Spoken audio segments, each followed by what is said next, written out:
B-movies aren't exactly everyone's cup of tea, but in that rare spark of an instance when they hit that fever pitch and manage to perfectly balance the ridiculous elements of both comedy and horror, in that moment, more often than not, a cult classic is born. The 80s were perhaps the perfect time for these horror elements to combine, as the B-movie style of the 70s quickly managed to gain some form of creative traction where both gore, profanity, violence, and good old-fashioned fun bubbled up in the chaotic soup of bizarre horror to produce some of the weirdest and most entertaining instances of horror cinema. So, let's take a look, shall we?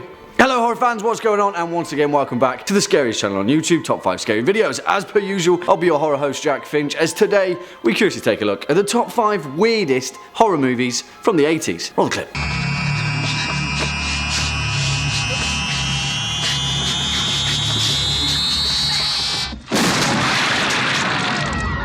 For the curious amongst you, that clip was from David Cronenberg's 1981 sci-fi horror extravaganza, Scanners, because come on, everyone loves some exploding heads, and it's a straight up awesome film in its own right, but luckily for us, it's not quite weird enough for this list. But hopefully it'll set the tone. I mean, it's an exploding head, so I hope it sets the tone, at least. Kicking off at number 5, Street Trash, 1987.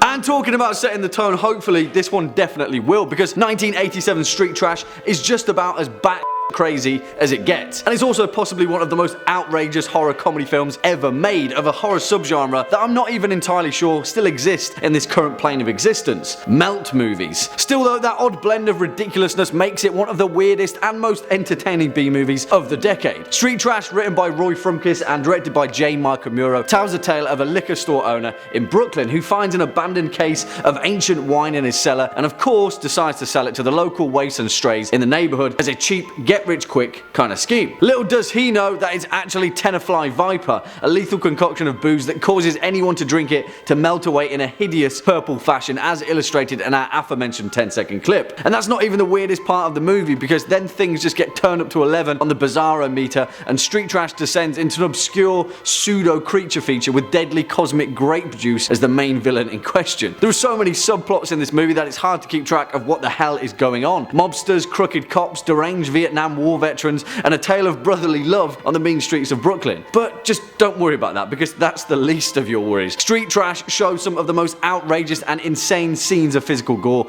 of the decade. And I mean it when I say this, there's never been another movie quite like Street Trash. Coming in at number 4, The Toxic Avenger, 1984.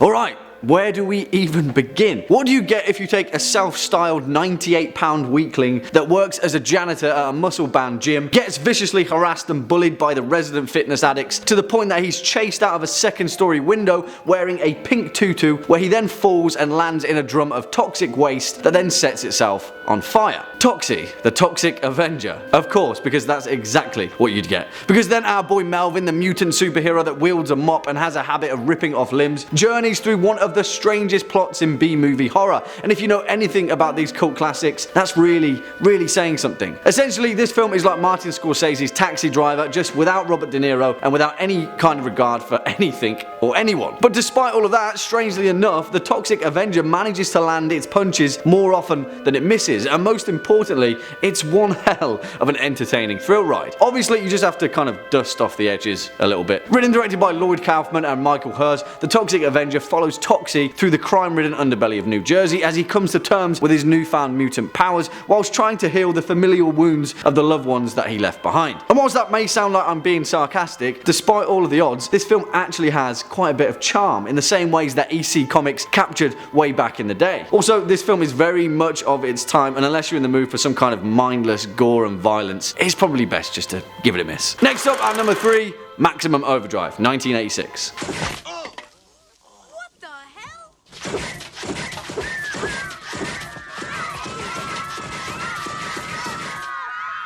and the beginning of the end for every horror director that ever tried to adapt the works of the legendary Stephen King, and in this case, it was Stephen King himself who was sat in the damn director's chair. Now, it's mainly because on paper, some of King's more out there horror concepts work much better when the human mind is left to imagine the implications of the terror that they induce. On screen though, more often than not, it's a completely different story, as is the case with 1986's Maximum Overdrive, a film that at the time was torn to shreds by the box office and critics alike for its weirdness and its lack of anything. But now, a film that we can look back, scratch our heads at and think, how the hell did this film ever get made? But that's the reason why it's so damn brilliant. Based on King's short story Trucks, Maximum Overdrive was his first and final attempt at being both screenwriter and director of a movie. Yes, it was that bad that Stephen King never tried directing a film again. It tells the tale of a late 80s American town where Earth had just passed through a comet and suddenly previous inanimate machines spring to life and turn homicidal. And that's pretty much the whole plot really. But the wild ride doesn't exactly need a plot to pin it all together, because Maximum Overdrive is essentially 90 minutes of people being hunted down and murdered by vending machines, steamrollers, electric carving knives, hair dryers and lawnmowers. Oh, and also it stars the legendary Emilio Estevez as the saves the day ex-con hero. Who knew?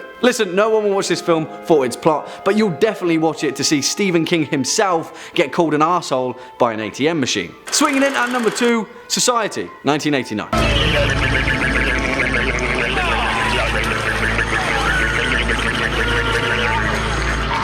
Alright guys, the 80s were a weird time, and despite only just sneaking into this decade, 1989 Society is perhaps one of the weirdest. And if it doesn't quite take the top spot, it definitely takes the prize for having one of the most revolting and grotesque final acts in 1980s horror that culminates in a human head being pulled through somewhere it shouldn't be. If you know, you know. Oh, and also the shunting, which is, well, I'll let you find out for yourself. And what better director to deliver all of that than the legendary Brian Yuzna, the man responsible for some of the finest Lovecraftian depictions in horror, with 1985's Reanimator and 1986's From Beyond. Society tells the tale of a kid called Bill, a popular high school teenager who seems to have it all, cheerleader, girlfriend, and brand new Jeep included. His family are incredibly wealthy and live in a huge mansion in Beverly Hills, but there's just something not quite right about them or any of their friends either, and Bill doesn't trust them in the slightest. Well, of course, that's because they're in fact not his family at all, but members of a strange alternate alien species that seeks to homogenize human flesh into one writhing entity in a bizarre, grotesque, ritualistic orgy. Yeah. When it comes to weird, they don't really get any weirder than Society, but in its own uniquely brilliant way, this film is incredibly entertaining. Just please definitely don't watch it whilst you're eating. Like I said, the 80s were a strange time, and Society is perhaps one of the strangest horror movies of the decade. And finally, coming in at our number 1 spot, Killer Clowns from Outer Space, 1988.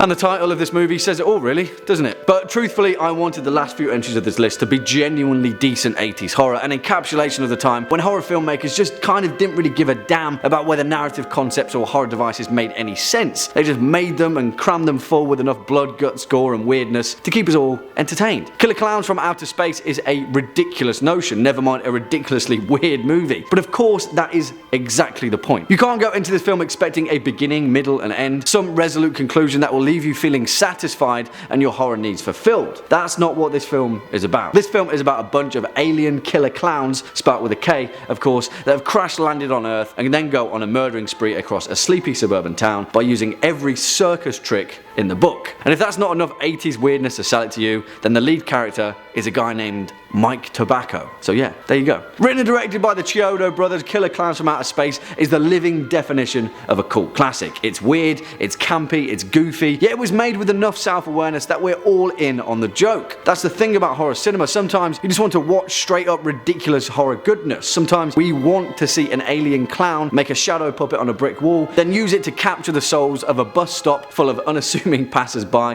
before feeding them to the human-eating sentient popcorn creatures that it keeps hidden in its handbag. Yeah, Killer Clowns from Outer Space, everyone. The 80s were a weird time, but they were most importantly an entertaining time, full of horror fun and wonder. This film is all of those things combined, and most importantly, it's weird in all the right ways. Well, there we have it, horror fans, our list for the top 5 weirdest horror movies from the 80s. What do you guys think? Do you have any more to add? Then please let us know your thoughts, as well as any interesting insights down in the comment section below. Before we depart from today's video though, let's first take a quick look at some of your more creative comments from over the past few days. Ivor Clausen says, you just love saying spelunking, don't you? Damn straight I love saying spelunking, Ivor. Spelunking is a fantastic word. Spelunking. Although I think my favourite word may be grim. I think. It changes a lot. Words are great. What's your favourite word? Let me know. Rafael Rosario says, boring list. Wow, Rafael Rosario, I wish that I could say that you've got a boring name, but you don't, because Rafael Rosario is a pretty damn good name, so I guess we'll just have to call it a stalemate. Well, on that note, horror fans, that's all we've got time for in today's video. Cheers for sticking around all the way until the end. If you were a fan of this video, or just top 5 scary videos in particular, make sure to be a dear and hit that thumbs up button,